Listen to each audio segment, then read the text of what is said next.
bonsoir à tous. Merci d'être venus ce soir assister à la 3e représentation des Mystères de Paris, premier épisode, une création de la compagnie des Trois Valises. Alors je vous demanderai pour le confort de toutes et tous d'éteindre vos téléphones portables, de les mettre en mode avion ou en mode silencieux comme vous le souhaitez, mais en tous les cas qu'on les entende pas sonner. Et sinon, avant de vous souhaiter une bonne représentation, on filme ce soir, du coup on m'a demandé de faire un clap pour synchroniser le son et l'image. Donc voilà, je vais devoir faire un clap. Voilà, n'ayez pas peur, voilà, c'est simple. Donc bonne représentation, Les Mystères de Paris, épisode 1.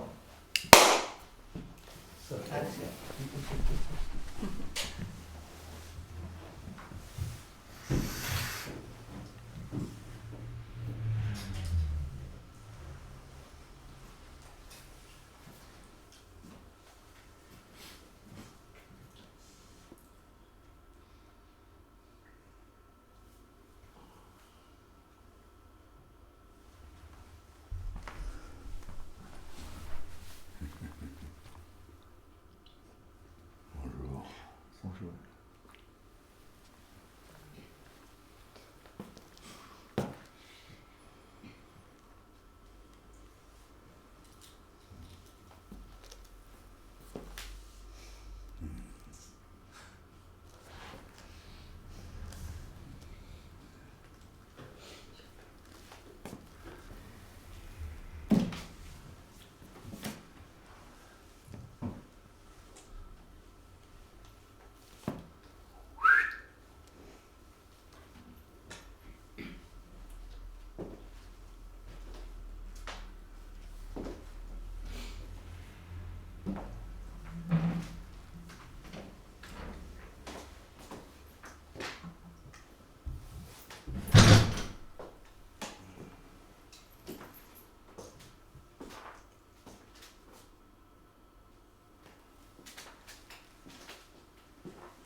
Écoutez donc cette histoire étonnante où la vertu n'est pas récompensée.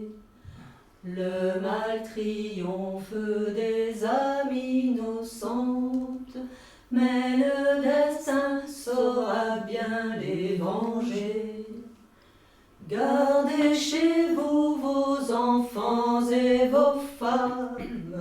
Écoutez bien, vous qui êtes à l'abri.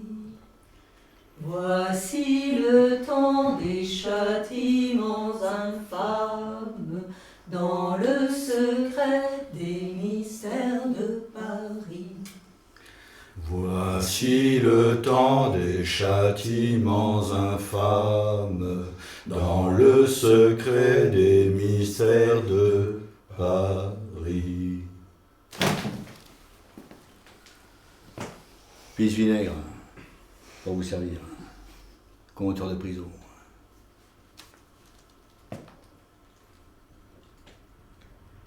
Que l'honorable société qui est empoisonnée de capitalisme me fasse la bagatelle d'une cotisation de 20 sous. 20 sous. Mesdames, messieurs. Une petite pièce, mademoiselle? Notre rétribution, quoi. Tu vas cracher au bassinet, la bourgeoise. Faut bien récompenser les artistes, l'ami. Pour entendre le fameux Pisse vinaigre, qui a eu l'honneur de travailler devant les grinches les plus renommés, devant les escarpes les plus fameux de France et de Navarre, et qui a ardemment tendu à Brest et à Toulon sous ordre du gouvernement. Pisse vinaigre et sa troupe. J'ai nommé le tristement célèbre Squelette. On peut applaudir. L'audacieux coupe en deux.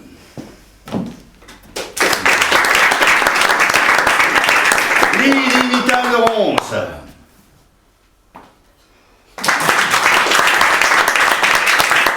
Et Mademoiselle Clotilde, qui a eu son heure de gloire. Salut. Bien dit, Piscinelle, mais le jadis est en trop. Vous allez assister à des scènes sinistres, si vous y consentez. Vous pénétrerez dans des régions horribles, inconnues, où des types hideux, effrayants, fourmillent dans des cloaques impures, comme des reptiles dans les marais. Cette engeance a des mœurs à elle, un langage particulier, mystérieux, rempli d'images funestes, de métaphores, dégoûtantes de sang. En un mot, l'argot de la cité.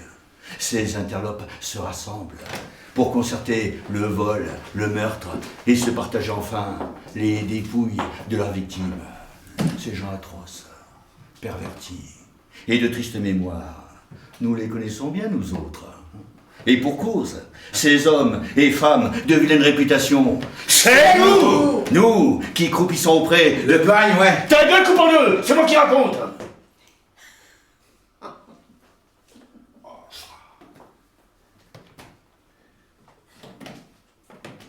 Nous qui croupissons auprès depuis des lustres, au point d'en faire notre demeure, pour ainsi dire, notre petit chez nous. Vous voilà prévenus de l'excursion que nous vous proposons d'entreprendre parmi les naturels d'autres races infâmes qui peuplent les prisons, les bagnes et dont le sang rougit les échafauds.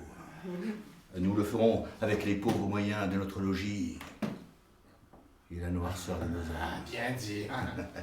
Nous suggérons à votre imagination de faire le reste. Personne ne parle? Bien. Qui ne dit mot consent? Alors, commençons notre voyage. Nous sommes le 13 décembre 1838, à Paris, par une nuit d'un noir profond. La lune trop blême pose un diadème sur tes cheveux roux. La lune trop rousse de gloire éclabousse ton jupon plein de trous. Un homme de taille athlétique. Athlétique. S'enfonce dans la cité, entre dans la rue aux fèves, ralentit le pas. Il se sent sur son terrain.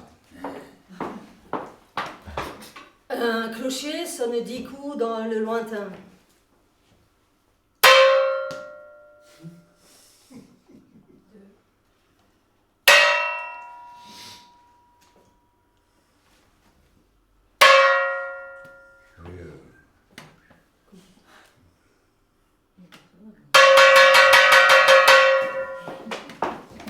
C'est toi la goualeuse? Tu as payé l'autre vie où je te fais danser sans violon. Ah mais j'ai pas d'argent, chourineur. Chourineur, triste surnom qui veut dire donneur de coups de couteau en argot. Nous n'abuserons pas longtemps de cet affreux langage des bas-fonds. Nous nous contenterons d'en donner quelques spécimens caractéristiques. Si ta filoche est à jeun, Ta bourse est vide. l'ogresse du tapis franc La tavernière du cabaret. te fera crédit sur ta bonne mine. La mère Ponisse, ça m'étonnerait. Je lui dois déjà le loyer des vêtements que je porte et suis en compte avec elle. Ah, tu raisonnes, hein?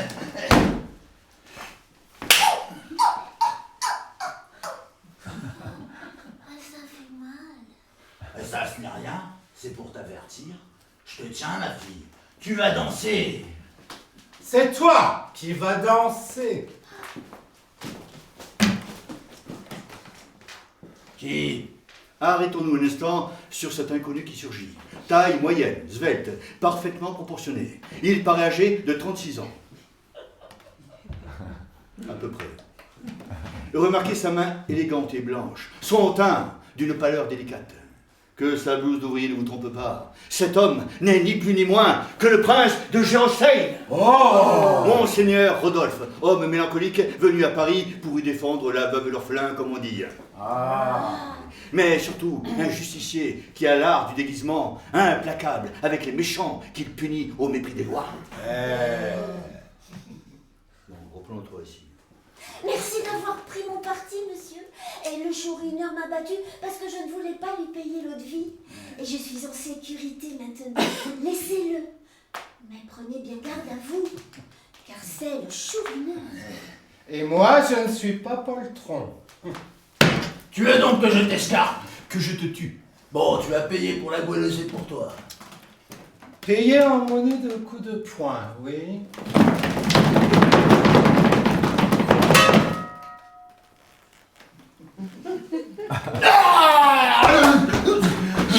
Regarde, car il va peut-être vouloir se venger. Sois tranquille, s'il en va encore, j'ai de quoi le servir. Pour aujourd'hui, j'en ai assez. Une autre fois, je dis pas si je te retrouve. Est-ce que tu n'es pas content? Est-ce que j'ai agi en traître? Non, non, je ne me plains pas. Tu m'as rincé. Et excepté le maître d'école, personne jusqu'à cette heure peut se vanter de me mettre le pied sur la tête. Ah, et bien après? Après, j'ai trouvé mon maître. Voilà tout. Bah, tu auras le tien un jour ou l'autre, tôt ou tard. Ce qui est sûr, c'est que maintenant que tu as mis le Chourineur à tes pieds, tu peux faire les 400 coups dans la cité. Ogre et ogresse n'oseront pas refuser de te faire crédit. Allons boire un verre chez l'ogresse du tapis-franc, tu me connaîtras mieux. Profitons de cette réplique bienvenue pour tracer le portrait de ce personnage haut en couleur, d'aspect brutal, mais non dénué de cœur, le Chourineur. Ah, c'est moi. En un mot, voici sa triste histoire. Ayant perdu ses parents très jeunes, ne pouvant compter que sur ses seules forces, il n'a pas eu une enfance facile. Ah ben ça non. Avançant péniblement dans sa destinée, le voilà apprenti boucher, chargé d'égorger les bêtes. Il y prend goût. Ça me faisait un espèce d'effet. Il n'y avait personne pour avoir des couteaux effilés comme les miens. Ça donnait envie de s'en servir, quoi. Misère. Quelques années plus tard, devenu homme, enrôlé de force dans l'armée, il s'emporte contre un mauvais sergent et le tue Hélas. d'un vilain coup de couteau. Ouais. Ce qui voudra deux choses, son surnom de Chourineur et 15 années au bagne. 15 longues années qu'il dit lui-même mériter. Ah, c'est vrai. Quand le sang monte aux yeux, j'y vois rouge et il faut que je frappe. Mais j'ai payé mes erreurs en prenant 15 ans auprès. Depuis, je me tiens à carreau. J'ai jeté mon couteau et n'ai jamais volé. C'est vrai, le Chourineur n'est pas un voleur, c'est la réputation qu'il a dans toute la cité. Foi d'homme. Bah, t'es une bonne fille, la goualeuse. Prendre mon parti devant l'Assemblée.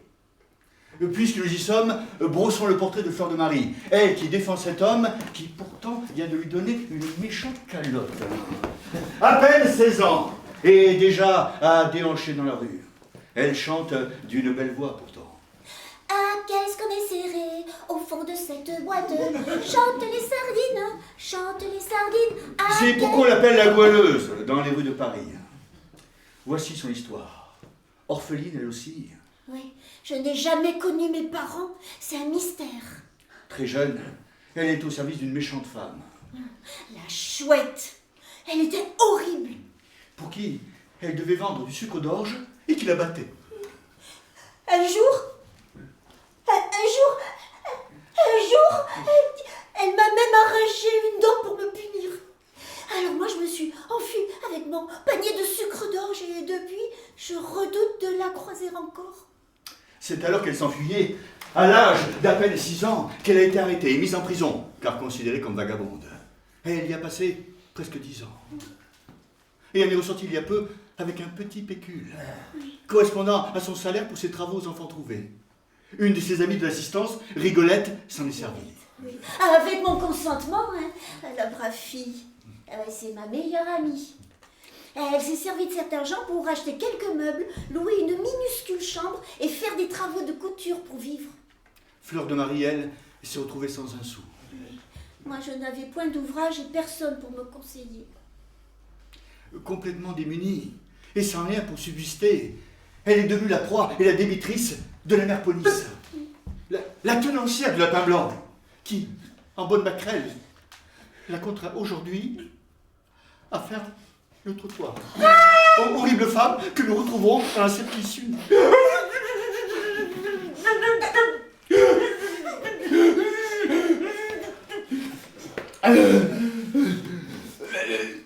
Viens avec nous, Fleur de Marie. Je t'offre à boire pour me faire pardonner de t'avoir mis une calotte. Tu as encore du cœur et de l'honneur, Chourineur, c'est... C'est moi qui paye. Ma foi, est-ce que vous me dites là, je n'avais jamais rien connu de pareil. Les coups de poing de ma raclée étaient si bien festonnés que vous auriez pu me laisser là, rincer sur ce d'un pavé, et je n'aurais rien trouvé hier dire. Voilà qu'au lieu de ça, vous me dites des choses, que j'ai du cœur et de l'honneur, et même que vous me payez le godet. Enfin, suffit, hein.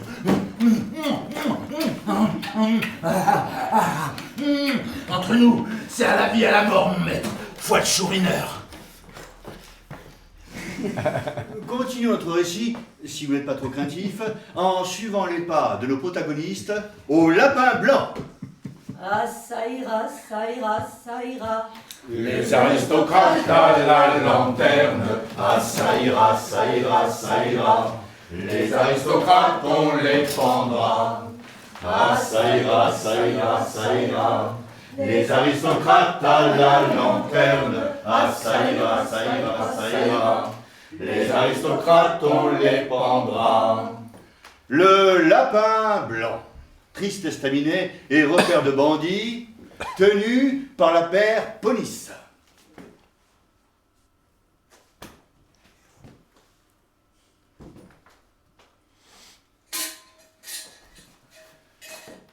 Ça ira, ça ira, ça ira, ça ira, ça ira, ça ira, ça ira, ça ira, ça ira. La mère Ponisse, celle-là même que nous avons mentionnée il y a peu.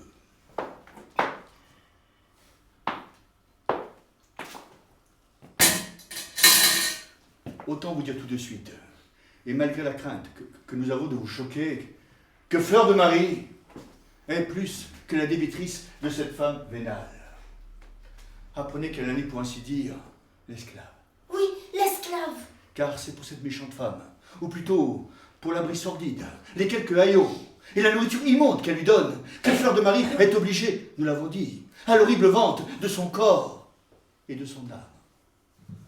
Qu'il nous soit permis de dire ici qu'un tel servage existe dans notre belle cité. Il est même fort habituel. Les lois de la police sont ainsi faites qu'une malheureuse créature, jetée dans un abîme d'infamie, est pour ainsi dire condamnée à y rester. Voilà ce qu'est la police, une usurière de la jeunesse. C'est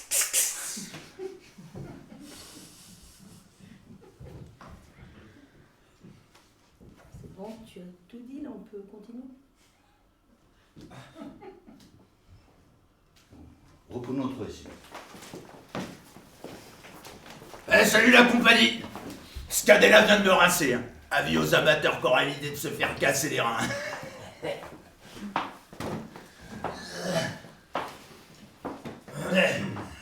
Bonsoir, Fleur de Marie. C'est un plaisir de te louer des effets à toi. Tu es propre comme une vraie petite chatte. Nous goualeras-tu une de tes goualantes? Plus tard, mère Ponisse, plus tard. Attention à ne pas oublier de me payer ce que tu me dois. Eh bien, qu'est-ce que je vais vous servir, mon brave, hein? Demandez au chourineur, la mère, il régale, moi, je paye. Eh bien, qu'est-ce que tu veux, mauvais chien? 2 litres de vin 12 sous et un arlequin, la mère. Un arlequin.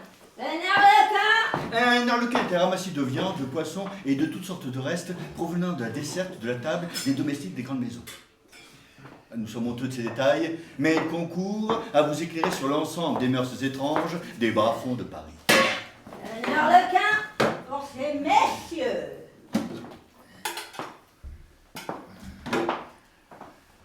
Tu viens souvent ici?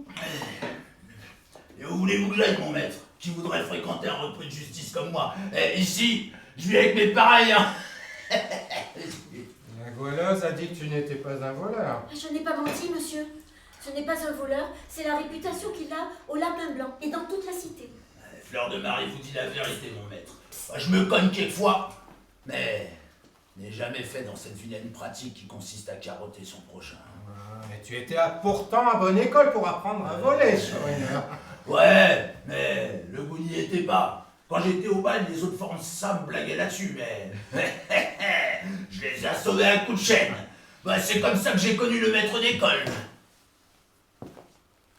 Quel heureux hasard. Le maître d'école est justement le gredin que je traque. C'est un horrible scélérat qui a déjà fait bien trop de mal pour ne pas recevoir son juste châtiment. Adepte du vol de la rapine, il ne rechigne pas au meurtre à l'occasion. On le dit doté d'une force herculéenne. Il est grand temps qu'il soit puni par une force bien plus grande que la sienne. Ce brave chourineur va m'en apprendre davantage sur lui. Mais pour celui-là, respect au poignet. Hein. Il m'a donné ma paix comme vous me l'avez donné tout à l'heure. Et lui et vous, ça fera un beau combat. Hé Bah les pattes carrément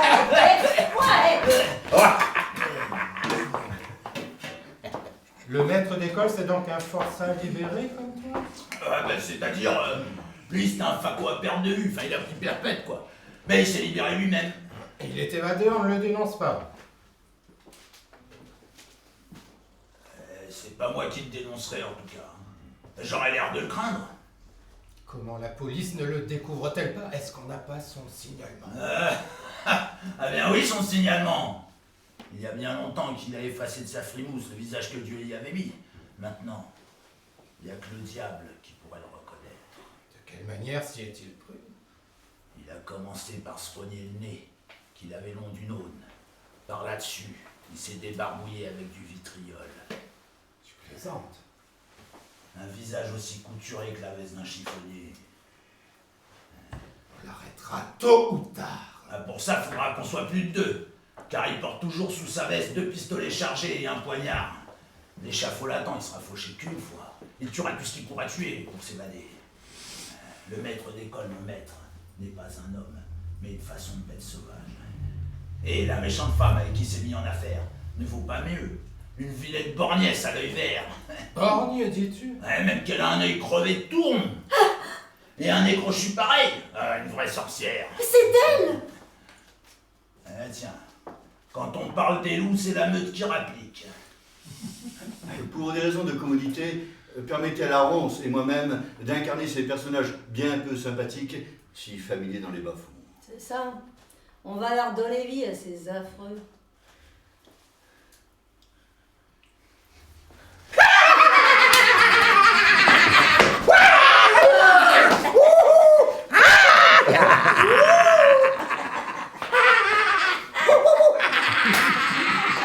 Mais qu'as-tu, fleur de Marie? Tu es toute pâle, on dirait que tu as vu la mort.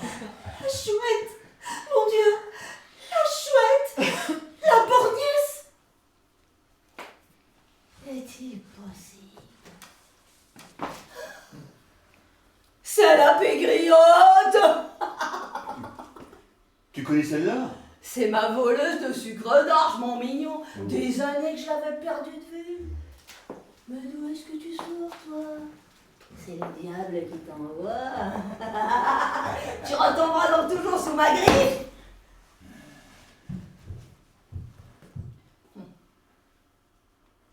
Sois tranquille, je t'arracherai plus les dents.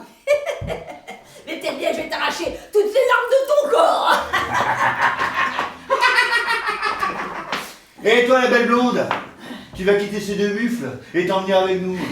Et moi, je serai pas jalouse. Et t'entends pas? Si tu viens pas avec nous, je t'éborgne pour faire le pendant avec la chouette. Oh mon Dieu, maître Rodolphe, défendez-moi! Sois tranquille, mon enfant. Reste à côté de moi, ne bouge pas. Et puisque ce hideux animal te fait mal au cœur, et à moi aussi, je vais le porter dans la rue. Toi.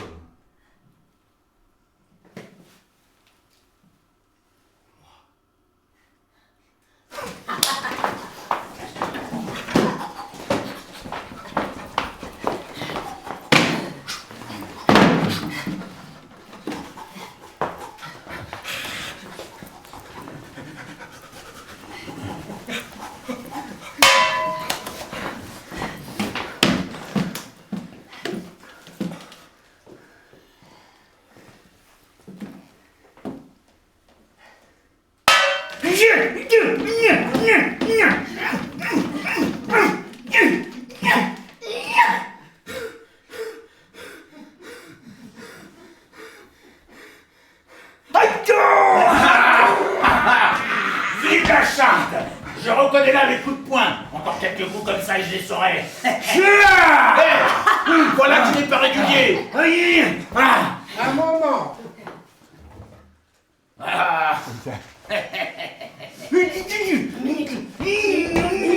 Mon mot. Laisse-moi te dire un mot. Tu mangeras ce mets un autre jour. Il ne t'échappera pas. C'est un trop grand morceau pour aujourd'hui. La maréchaussée n'est pas loin. Il y a trop de lumière ici. Mieux vaut attendre. Tu as raison, ma belle. J'ai bien de la chance d'avoir une femme aussi avisée. Quant à toi, la pégriotte, tu vas rager. Tu sais quoi? En réalité, je connais tes parents. Le maître d'école a vu auprès l'homme qui t'a donné à moi quand tu étais toute petite. Il lui a dit le nom de ta mère. Ce sont des dents huppés, tes parents. Vous connaissez mes parents? Ouais. Mon âme connaît le nom de ta mère. Mais j'arracherai la langue plutôt que de le laisser te le dire. Elle devait bien tenir à toi, ta bourgeoise, hein. Elle aurait préféré te savoir crever. L'homme que je dis, un notaire, a des papiers sur toi qu'elle lui a confiés. Et s'il ne s'en sert pas, c'est qu'il a ses raisons pour ça. Tu rages, pégriotte, tu pleures. Oh, tu peux bien pleurnicher.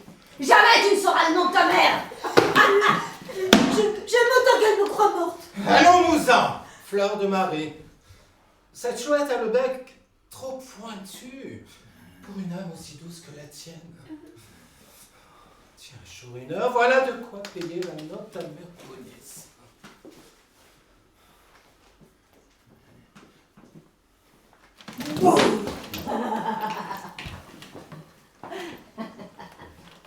Je te défoncerai la frimousse un autre jour. La cité n'est pas si grande que tu puisses m'échapper longtemps. Comme tu voudras. Si la leçon ne t'a pas suffi, je suis prêt à t'en servir une autre.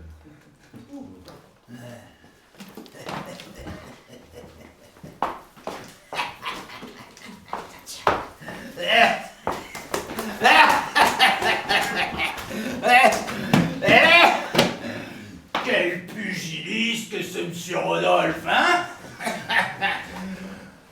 En une seule nuit, il en rase deux fameux comme nous, maître d'école, hein? Et le voilà prêt à recommencer avec toi encore. Il m'offre généreusement le couvert en prime. Ah, le bon maître que je me suis trouvé là. Laissons l'intérieur du lapin blanc s'y habituer. Nous y reviendrons assez vite. Et sortons dans la rue, où une surprise nous attend. Les bottes de Rodolphe et les petits souliers de Fleur de Marie se sont à peine éloignés que déjà des pas battent le pavé devant l'estaminet susnommé. Deux hommes inconnus, essoufflés, accourent. Ils surgissent bientôt de la nuit, tels des oiseaux de mauvais augure.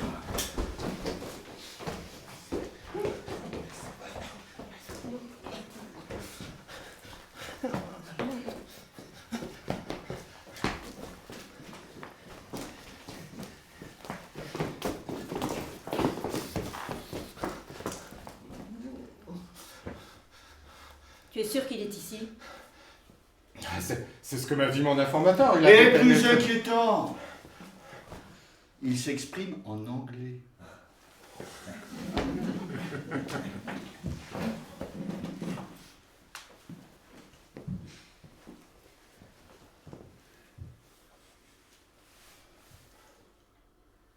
Are you sure that is is En anglais compréhensible.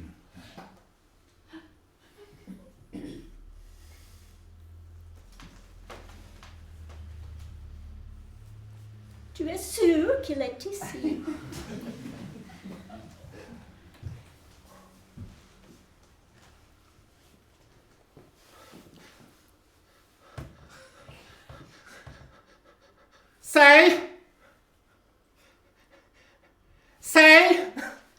C'est ce que m'a dit mon informateur.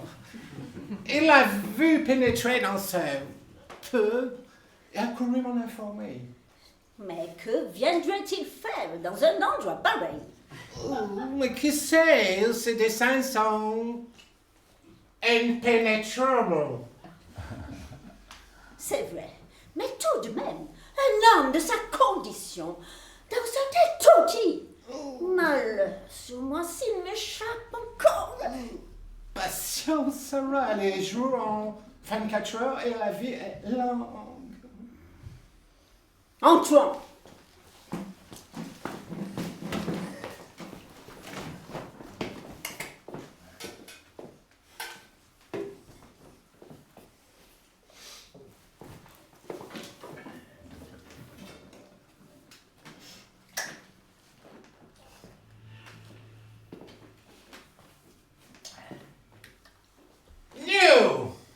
Nous avions donné rendez-vous à un camarade dans un cabaret de cette rue.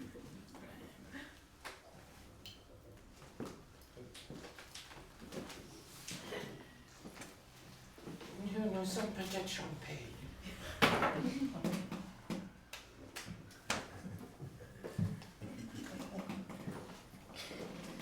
C'est ici le lapin blanc, monsieur. C'est bien ici qu'il devait nous attendre. Il n'y a pas de lapin blanc dans la rue. Comment était-il, votre camarade?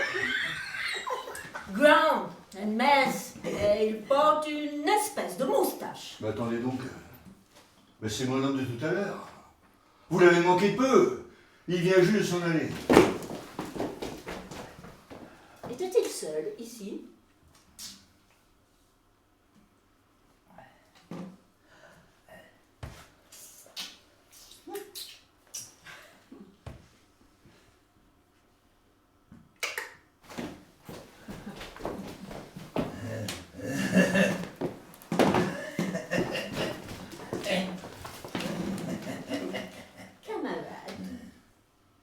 Nous avions rendez-vous dans ce cabaret avec l'un de nos amis. Puisque vous le connaissez, dites-nous si vous savez où il est allé.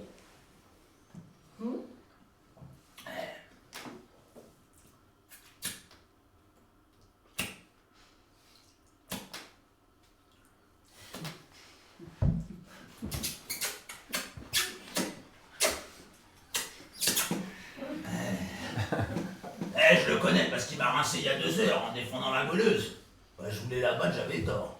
C'est une brave fille. Hein. Maître Rodolphe m'a donné ma paix d'une fière force. Oh oui. Rodolphe, c'est lui. Ces deux-là ne doivent pas avoir la bouche vide. Et il n'y a qu'à voir leur manière. Il est bientôt minuit. Quand ils vont sortir, nous les suivrons. J'étourdirai le plus grand et lui prendrai son argent. Quant à l'autre... Tu veux dire celle qui porte une fausse moustache? Et qui croit être trompé, affublé comme au carnaval, et ressort que le truc jument quand on en voit une. Et si elle crie à la garde, ta jument, j'ai mon vitriol dans la poche. J'écraserai la bouteille sur la figure. Faut toujours donner à boire aux enfants pour les empêcher de crier. Tiens la chouette, pour un peu je t'épouserai. Tu n'as pas ta pareille pour le courage et l'adresse. Et vous ne l'aviez jamais vu ici? Maître Rodolphe, jamais. Tenez, il ne faut pas laisser votre verre vide, mon brave. À votre santé, hein, et à celle de votre petit ami. Enfin, si ma tante en avait, ça serait mon oncle, hein, comme dit le proverbe. Oh, allons donc, farceur, je m'entends. Nous allons nous cacher dans l'allée en face. Nous les verrons sortir et nous les suivrons. S'ils vont à gauche, nous les attendrons dans le recoin de la rue Saint-Éloi. S'ils vont à droite, nous les attendrons dans les démolitions. Du côté de la friperie, il y a là un grand trou. J'ai mon idée. Tiens la chouette. Dès que je t'ai vu, je t'ai jugé. J'ai dit, voilà ma femme. Elle travaillera mieux qu'un homme. Mais Vous disiez qu'il vous a battu. Vous devez le haïr. Moi, haïr un homme qui se déploie comme ça. Au fait, c'est drôle. Madame, monsieur, messieurs, messieurs. Tenez, celui-là il m'a battu et ça me réjouirait de le voir étranglé. Maître Rodolphe qui m'a battu est même plus fort, c'est tout le contraire. Je veux que du bien. Enfin, il me semble que je me mettrai au feu pour lui et je le connais que de ce soir. Vous dites ça parce que nous sommes ses amis, mon brave. Non, tonnerre. Non, foi d'homme. Voyez-vous, il a pour lui les coups de poing de la faim. Dont il n'est pas plus fier qu'un enfant. Il n'y a pas à dire, c'est un maître fini. Et il vous dit des mots qui vous remettent le cœur en place. Et quand il vous regarde, il a quelque chose dans les yeux. Tenez, j'ai été troupier. Avec un chef pareil, voyez-vous, on mangerait la lune et les étoiles.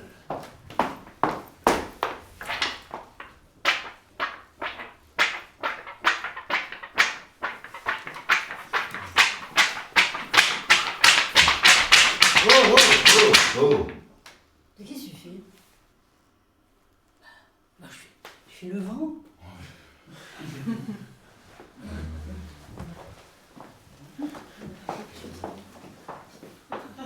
C'est qu'il vente sacrément. Il vente. Va falloir que je me trouve un abri pour la nuit. Merci d'avoir fait le service.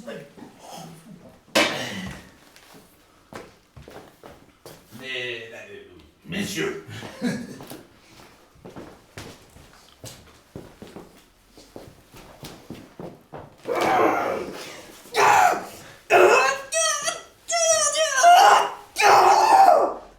Cette incroyable puissance de domination le suivait-elle donc?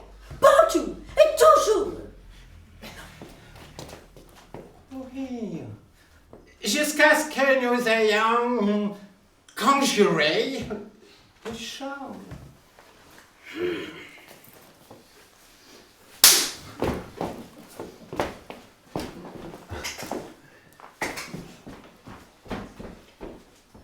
Ça ira, ça ira, ça ira. Les aristocrates à la lanterne. Ça ira, ça ira, ça ira. Les aristocrates, on les prendra. Ça ira, ça ira, ça ira. Les aristocrates à la lanterne.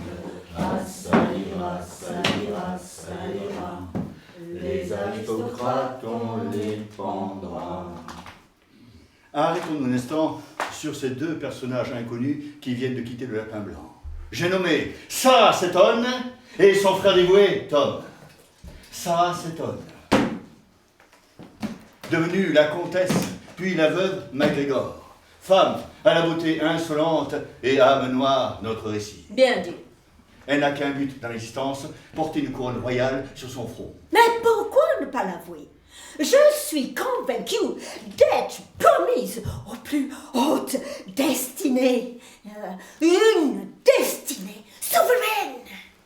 Dans sa jeunesse, d'absurdes prédictions de sa nourrice ont exalté jusqu'à l'excès ses deux vices, l'orgueil et l'ambition. Et c'est dans le but secret d'obliger le prince de Gerolstein à l'épouser. Car oui, Sarah Seton connaît la véritable identité de Rodolphe, qu'elle traque ce dernier jusque dans les bas-fonds de Paris. Notre fiac est au coin de la rue. Nous aurions dû prendre la droite en sortant du cabaret. Et retournons sur nos pas.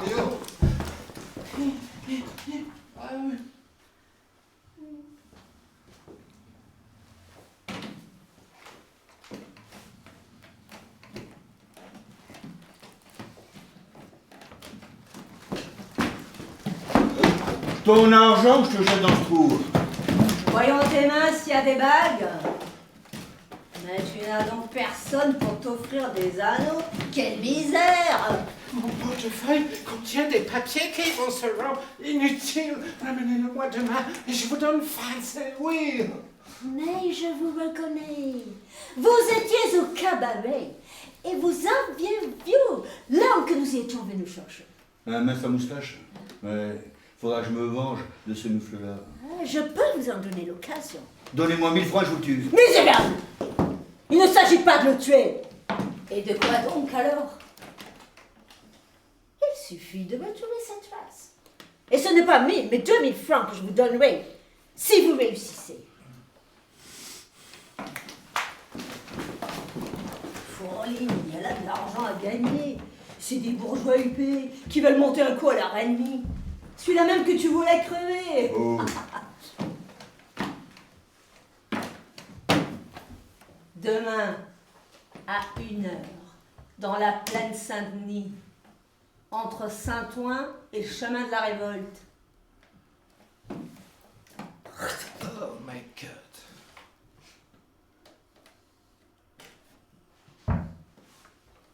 Oh.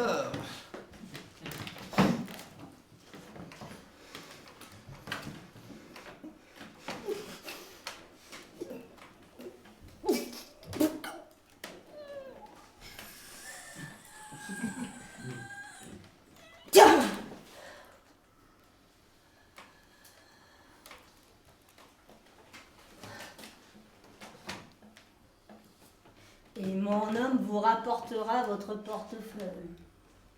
Nous sommes des gens honnêtes.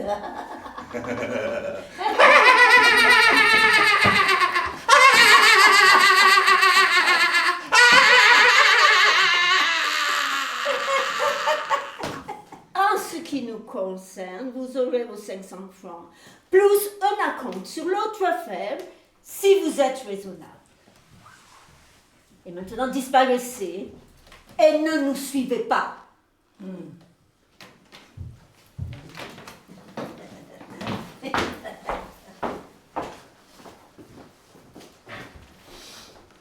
Je dois avertir maître Rodolphe, sûr qu'il est en danger. Mais comment? Le mieux est déjà de suivre cela.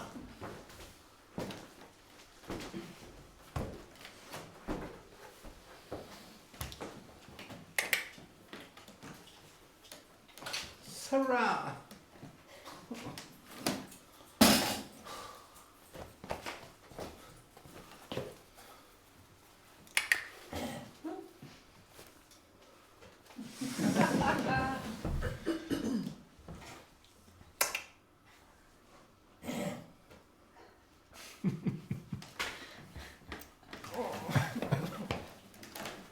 Tom, le démon nous est venu en aide.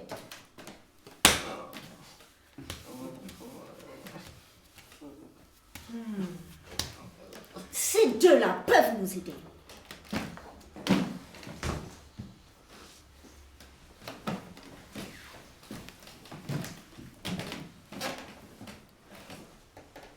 What the fuck?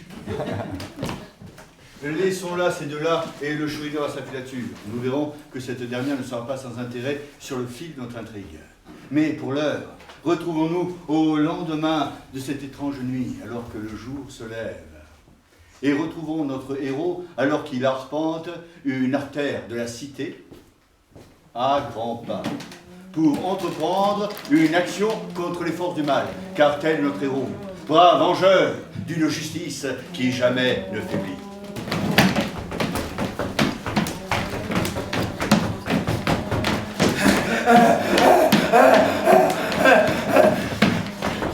Maître Rodolphe! Maître Rodolphe! Ah. Voilà une fameuse rencontre, car c'est vous que je cherchais. Tenez, maître. On dira ce qu'on voudra, mais il y a quelque chose dans l'air.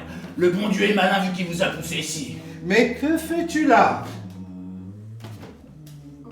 Je veille au grain pour vous. Et de quelle manière, je te prie?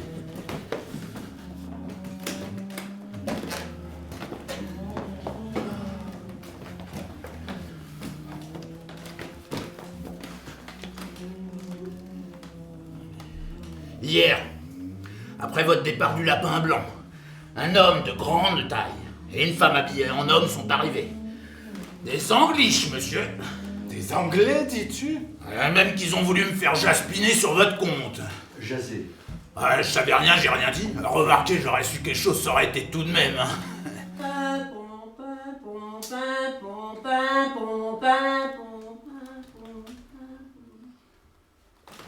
Que le diable me brûle si je sais pourquoi je me sens, pour vous, comme qui dirait, l'attachement d'un bulldog à son maître. Je te remercie, mon garçon, mais continue. Ah bah je les ai laissés là. Oh! Ah, mais l'affaire s'arrête pas là. En sortant de chez l'ogresse, je suis allé me loger dans un abri de fortune. Bah, il pleuvait à verse. Je me suis dit, si la verse dure longtemps, je dormirai aussi bien là que dans mon garni. Et puis, j'avais la tête un peu lourde. Oui, je commence donc à roupiller, quand des voix m'éveillent en sursaut. Tonnerre, qui est-ce que je reconnais? La voix du grand qui était venu au lapin blanc et celle de la petite habillée en homme. Les Anglais, donc. Et en grande conversation avec le maître d'école et la chouette. Comment ont-ils pu se mettre en relation avec ces misérables? Ah bah, ça m'effraie pour vous, monsieur Rodolphe. Continue, mon garçon. Le grand et la petite ont promis 2000 francs au maître d'école pour vous faire... je ne sais pas quoi, mais 2000 francs pour vous faire quelque chose. Mais qui êtes-vous donc, monsieur Rodolphe, pour justifier d'une telle somme? Enfin, suffit, ça m'est égal. On vous monte un coup, je m'y oppose. Le reste ne me regarde pas. Il faut que je sache où perche le maître d'école qui est aux trousses de monsieur Rodolphe, que je me dis. Et quand il s'éloigne, je sors de mes décombres et les suis à pas de loup. Lui et la chouette. C'est ce qu'il fallait faire, mon garçon. Et ben voilà que nous arrivons au boulevard de l'Observatoire. Une ruelle, fermée par une barrière. Au bout de la ruelle, une petite maison délabrée. Le nid de ces zigotos doit être là. Merci, mon brave. Tu m'as rendu, sans t'en douter, un grand service. Pardon, excuse, maître Rodolphe, je m'en doutais, c'est pour ça que je l'ai fait. Mais, que comptez-vous faire de ce que vous apprend ma filature? Quelque chose me dit qu'il y a un bouillon à boire pour le maître d'école et la chouette. Sois tranquille là-dessus.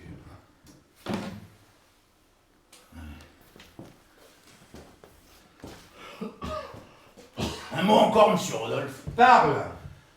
C'est pas que je vous crois susceptible de tendre une souricière au maître d'école pour le faire pincer par la police. C'est un gueux fini qui mérite 100 fois la mort. Mais... le faire arrêter, c'est pas ma partie. Ni la mienne, mon garçon. Mais j'ai un compte à régler avec lui et la chouette parce qu'il complote avec des gens qui m'en veulent. Et à nous deux, nous en viendrons à bout. Si tu m'aides. Oh bien, puisque le mâle ne vaut pas mieux que la femelle, j'en suis. Nous aurons besoin de 2 hommes. L'un d'eux devra avoir quelques notions dans le maniement des bistourés.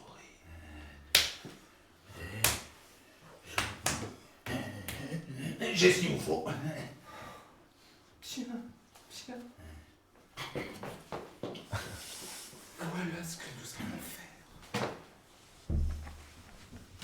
faire. Précédons, si vous voulez bien, nos personnages à cette fameuse maison au bout de la ruelle.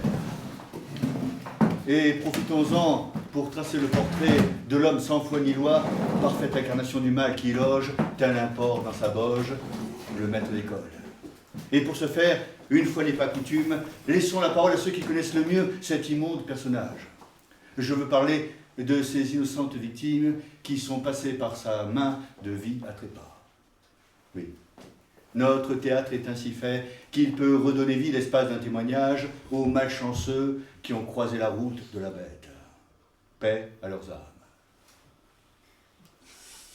Voici la grande parade des trépassés.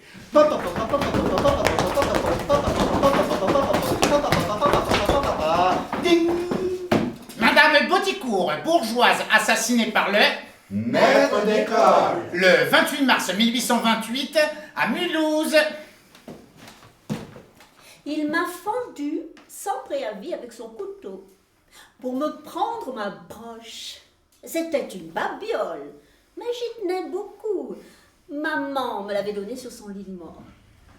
On m'a retrouvé le lendemain, le corps aussi raide qu'un piquet.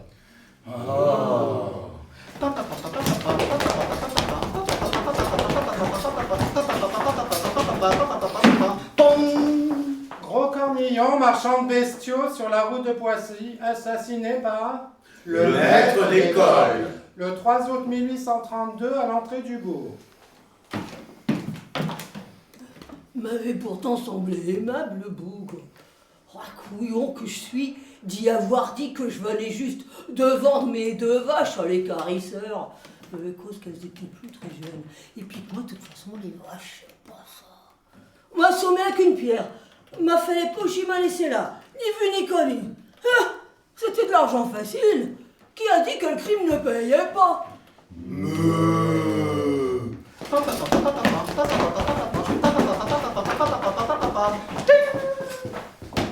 Justine, dite la tulipe, prostituée à la cité, étranglée par le maître d'école, le 31 décembre 1831, non loin du bouge de la Main Rouge.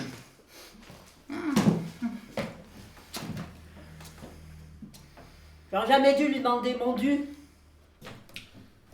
Là, j'avais bien vu que c'était un mauvais garçon. Mais bon, bien vivre. Ça fait un sou que je lui ai dit. Ça l'a fait rire. Vous aviez vu les yeux de ce monstre? La même lueur que celle qu'il avait eue peu auparavant. Alors il m'a plaqué contre le mur, il m'a serré le cou jusqu'à ce qu'il craque comme un vilain sommier. Je pense que ça lui a donné encore plus de plaisir.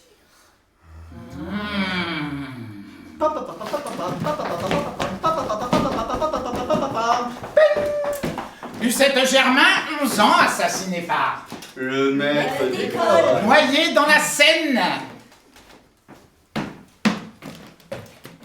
Elle me l'avait pourtant bien répété, ma mère, de me méfier des étrangers.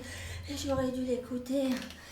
Mais mon seau de charbon, il était bien lourd pour mes petits bras. C'est pour ça, quand le monsieur s'approchait de moi, il m'a proposé de m'aider à le porter en seau. Alors moi, j'ai dit oui. Et j'ai même dit merci. Mais après, quand j'ai compris qu'il allait partir avec, je me suis mise à hurler. Mais alors là, le démon, il est revenu sur ses pas et il m'a poussée dans la Seine pour me faire taire. Je suis tombée dans l'eau glacée. Et lui, il était là, il me regardait, il rigolait. J'aurais dû l'écouter, ma mère. Eh oui.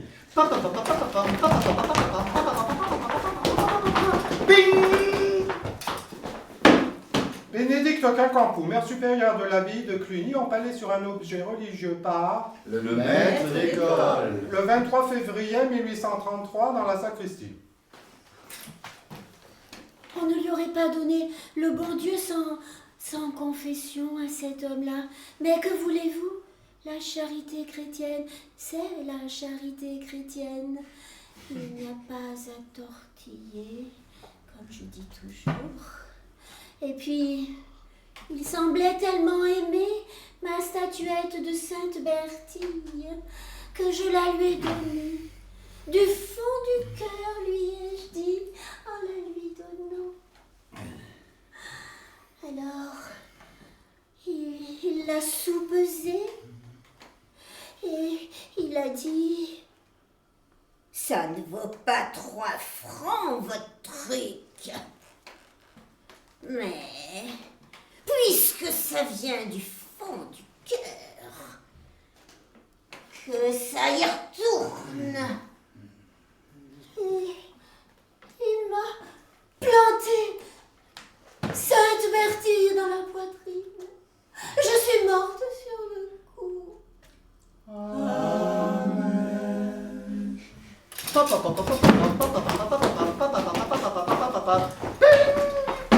Samuel Le Guidou, dit le bellâtre, tué par Ça le maître- suffit. Laissons là cette liste macabre, mais non exhaustive, des méfaits du maître d'école. Nous ne voudrions pas voir chanceler notre public sous le poids de tant d'atrocités. Et revenons à cette fameuse maison au bout de la ruelle. Maison isolée, s'il en est, repère de bandits, et antre de notre antagoniste principal, j'ai nommé le maître d'école.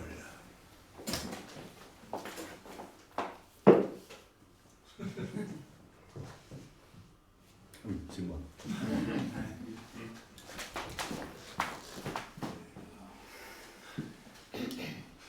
Je dors.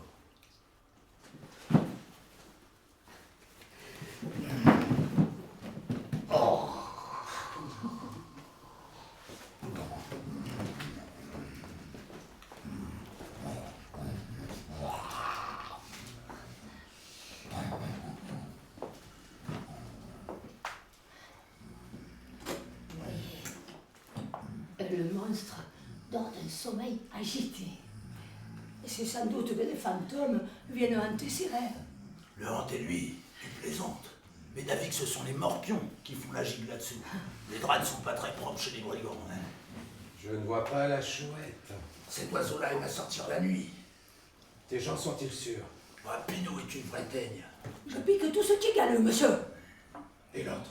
La muette, elle se bat comme un homme. Elle a quelques notions de chirurgie, comme vous l'aviez demandé. Elle en a amputé plus d'un.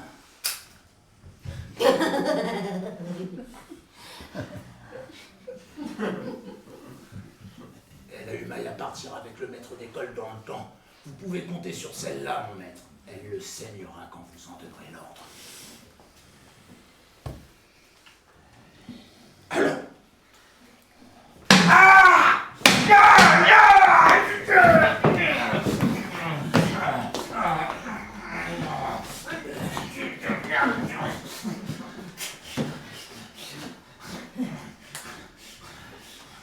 C'est fini? Le voilà saucissonné comme vous le vouliez. Prenez garde à lui, monsieur. Le bougre pourrait bien essayer de vous mordre. Il ne mordra plus personne, je te rassure. C'est donc que vous allez l'enfermer quelque part. Dans la demi-heure, il sortira d'ici. Le maître d'école. Oui. C'est un gendarme. Oui. Et comment il sortira libre? Libre. Et tout seul? Oui, tout seul. Mais il ira. Où il voudra.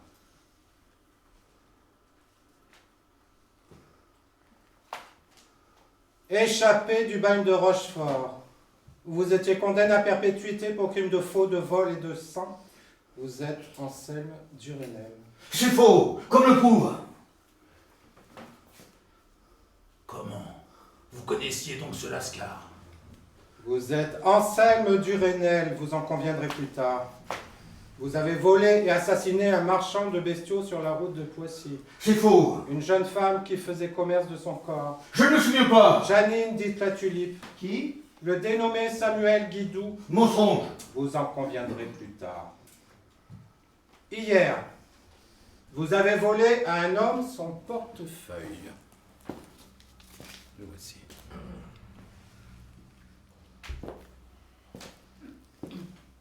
Il était accompagné d'une femme. Après ce larcin, vous avez offert à cet homme et à cette femme de me tuer pour 1000 francs. Je t'ai entendu! Je ne répondrai plus. Vous n'êtes pas juge d'instruction. La loi défend de se faire justice soi-même. La loi? Vous osez invoquer la loi? Vous, qui depuis 20 ans vivez en révolte ouverte et armée contre la société. Qu'importe de toute façon. Ce n'est pas le tribunal des hommes qui te juge ce soir, mais un tribunal plus implacable. Et il le fera par ma bouche. Il n'y aura point de grâce pour toi ici. Vous allez le tuer. À moins que tu ne confesses tes crimes. Et vous me laissez la vie. Le marchand de bestiaux. J'ai été dans la misère. Janine, dit la tulipe. Moi, je le regrette. Et les autres, tu les regrettes aussi. Je ne savais pas comment vivre. Mais je vous donne ma parole d'honneur de plus recommencer. Tu vivras. Et je ne te livrerai point à la justice. Vous me pardonnez? Non! Je te juge. Et je te punis. Écoute, tu as criminellement abusé de ta force. Et je vais paralyser ta force. Les plus vigoureux tremblaient devant toi. Tu trembleras devant les plus faibles. Assassin! Tu as plongé des créatures de Dieu dans la nuit éternelle. Les ténèbres vont commencer à s'abattre sur toi ce soir.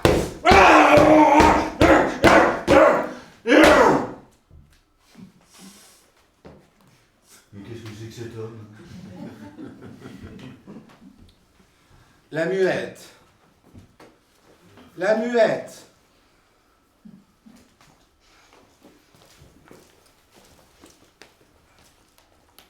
Voilà ce que tu vas faire.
C'est fait. Mettez-lui son bandeau.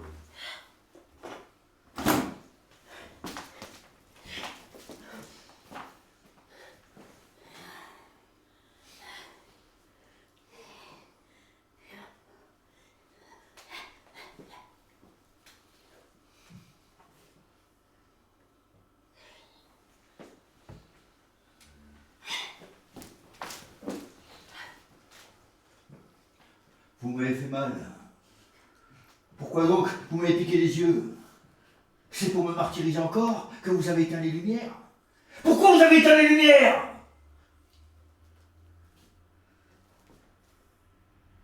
Tu es aveugle. Aveugle. Ôtez-lui ses liens, qu'il se lève, qu'il marche.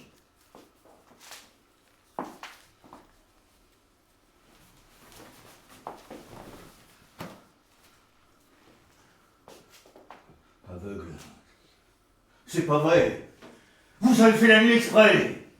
Ouvrez les portes, qu'il parte.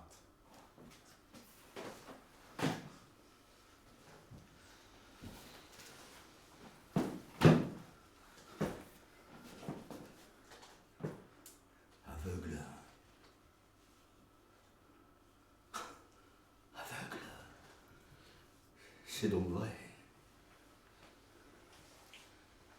Voici assez d'argent pour t'assurer un abri et du pain pour le reste de tes jours dans quelque solitude.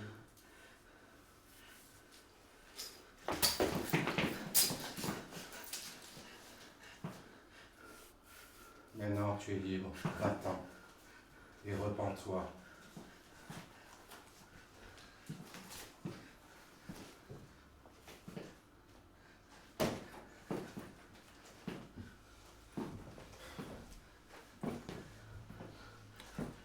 Le Seigneur est miséricordieux.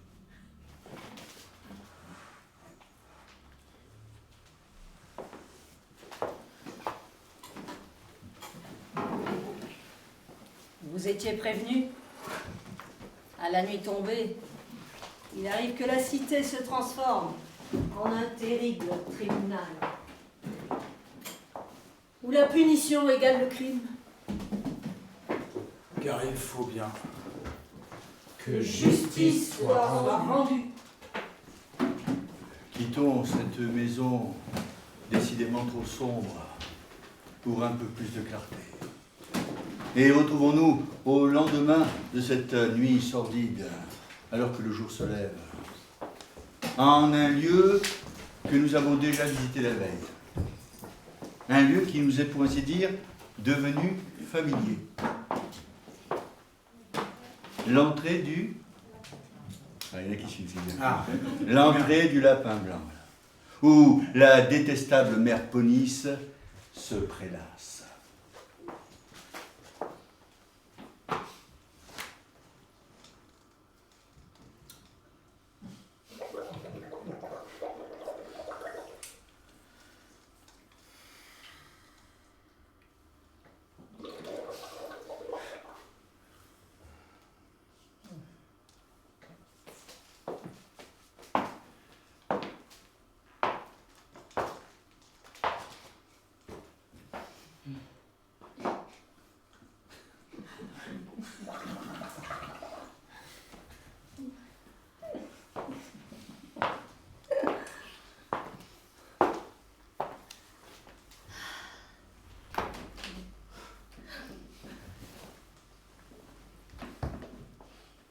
Matin, c'est repos. Il y en a qui ont quelque chose à redire. Mais voici qu'apparaît notre héros, ou devrais-je dire, notre juge impitoyable de la nuit passée. Rodolphe. Et son faux air d'ouvrier.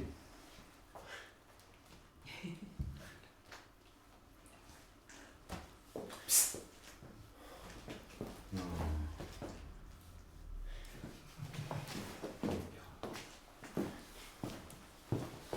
Mère police! Votre servante, jeune homme. Je viens chercher la goualeuse pour l'amener passer la journée à la campagne. Impossible ça, mon garçon. Et pourquoi? Et si elle n'en revenait pas, ces nippes sont à moi, sans compter qu'elle me doit encore 220 francs pour finir de s'acquitter de sa nourriture et de son logement depuis que je l'ai prise chez moi. Et puis cette petite, c'est qu'elle me rapporte pas mal. Hein. Les clients aiment beaucoup son petit air de Jeanne-Nitouche. La goualeuse te doit 220 francs. 220 francs, 10 sous. Mais qu'est-ce que ça peut vous faire, mon garçon? Ne dirait-on pas que vous voulez payer pour elle? Mais voyez-moi le milord, hein. Maintenant, combien vaut la défense que tu lui loues?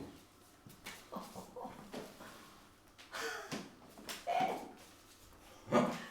Crois-tu que je te donne de la fausse monnaie? Finissons, combien vaut la défense que tu loues à cette malheureuse? Ces arbres valent au moins 100 francs. De pareilles guenilles! Je t'en donnerai un louis. Se faire rançonner par toi, c'est voler les pauvres qui ont droit à des aumônes. Eh bien, je garde mes armes, mon garçon. Et la goualeuse ne sortira pas d'ici. Je suis bien libre de vendre mes effets à qui je veux, non? Que Lucifer te brûle un jour selon tes mérites!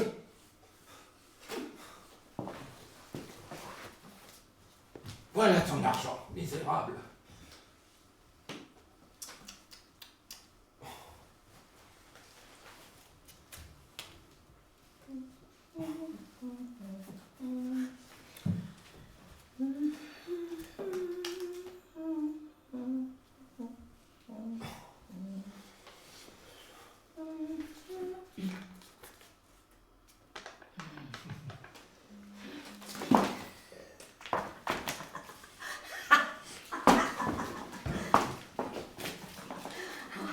Maintenant, va me chercher la goualeuse.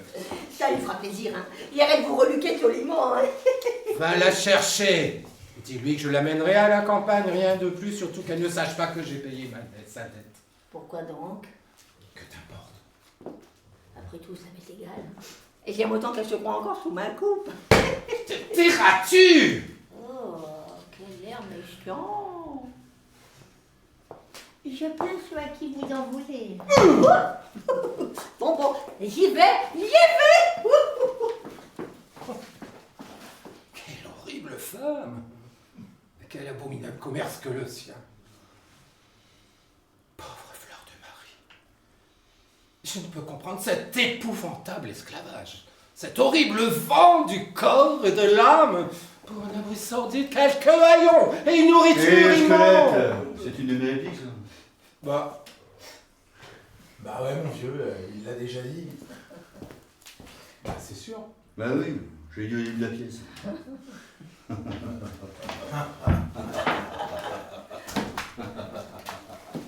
Et oh, le bel âtre, il serait temps de te mettre à la page. Hein.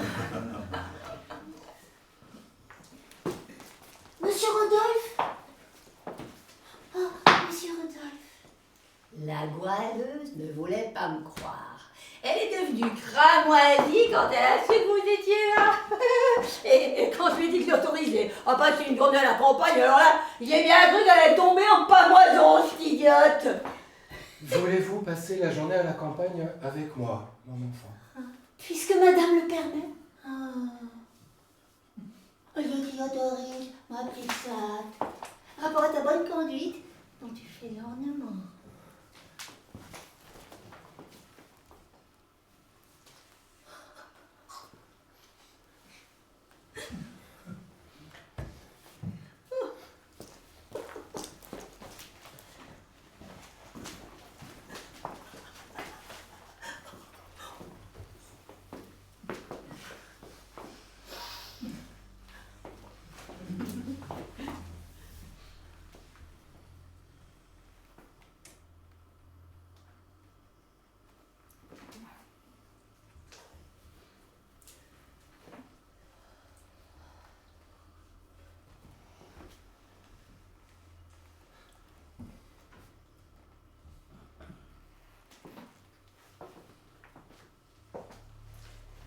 laissons la mère Ponisse sur le seuil de son estaminet et suivons nos personnages principaux.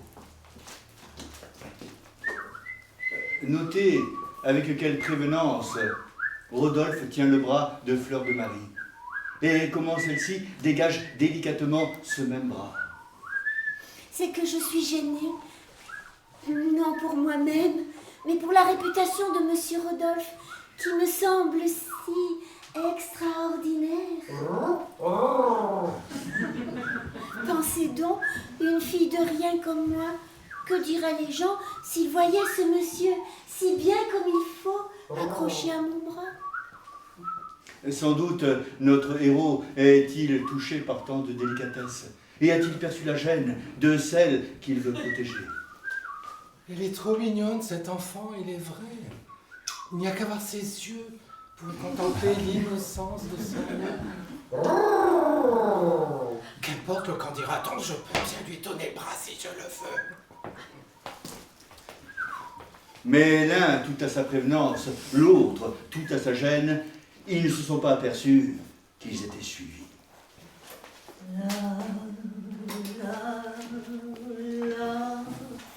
Shabarabaram, shabarabaram, la la la, shabarabaram, shabarabaram, la la la, shabarabaram, shabarabaram, la la la la, la la la.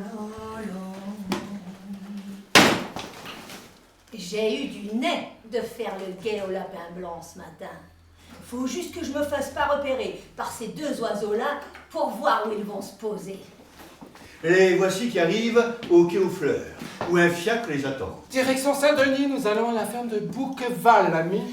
Mais, Bouqueval, le village, vous voulez dire? C'est ça, la ferme où nous nous rendons n'est pas loin du bourg en question. Mais c'est que ça fait une trotte, hein. J'espère que vous êtes quoi payer la course. La ferme de Bouqueval, me voilà renseigné. Je n'ai plus qu'à retourner sur mes pas pour donner l'information aux Angliches qui m'ont l'air de vouloir dépenser sans compter. Sûr qu'il y a là un joli bénéfice à se faire. Et qui sait, peut-être que mon homme pourra se venger de ce Rodolphe, dangereux celui-là. Et moi, de la pégriotte. Et tandis qu'un cocher éthylique... C'est de moi qu'on cause! Les conduit hors de la cité et bientôt de Paris. Rodolphe et Fleur de Marie ignorent tout, ou presque, des terribles mésaventures qui les attendent. Oui, nous ne savons absolument rien de ce qui va se passer, mais je vais tout faire pour protéger Fleur de Marie, quoi qu'il arrive. En ce qui me concerne, je suis complètement paumée, mais je fais confiance à Monsieur Rodolphe. Je suis sûre qu'avec lui, il ne peut rien arriver. C'est dangereux, la campagne. Ta gueule. Nos deux héros parviendront-ils à sortir indemnes du drame qui se noue autour d'eux? Le chourineur les retrouvera-t-il? Leur viendra-t-il en aide? Qu'il y vienne, on lui fera son affaire comme aux autres. Qu'en sera-t-il des sombres agissements de l'horrible chouette et de son brutal complice, le maître d'école? Ce dernier se vengera-t-il de Rodolphe? Les projets de l'ignoble Sarah MacGregor, l'anglaise, voire pire, l'écossaise, aboutiront-ils? Pour le savoir, il faudra vous enfoncer un peu plus dans les bas-fonds d'un monde hors la loi, où la justice peine à se frayer un passage. Ouais. Et revenir demain pour écouter la suite de notre histoire. Si vous ne craignez pas les mauvaises rencontres. Si vous ne craignez pas de traîner vos pas dans la cendre ensanglantée des vilains quartiers. Si vous ne craignez pas de finir transpercé de part en part par un sur un. Si vous ne craignez pas l'odeur des prisons. Si vous ne craignez pas la campagne. D'accord, ça peut être dangereux, la campagne. Bref, si vous avez le cœur bien accroché, retrouvez-nous dès demain, même heure, même endroit, pour un nouvel épisode des Mystères de Paris.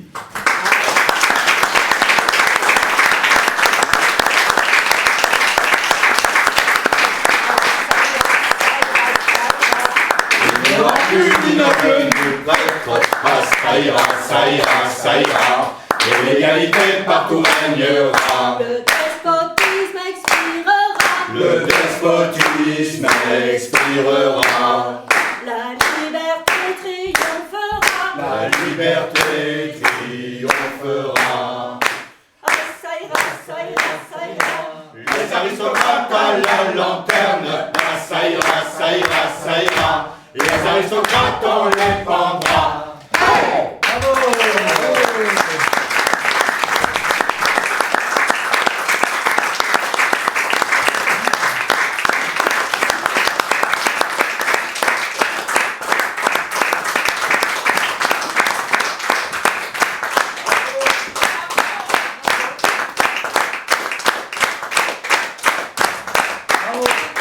Bravo!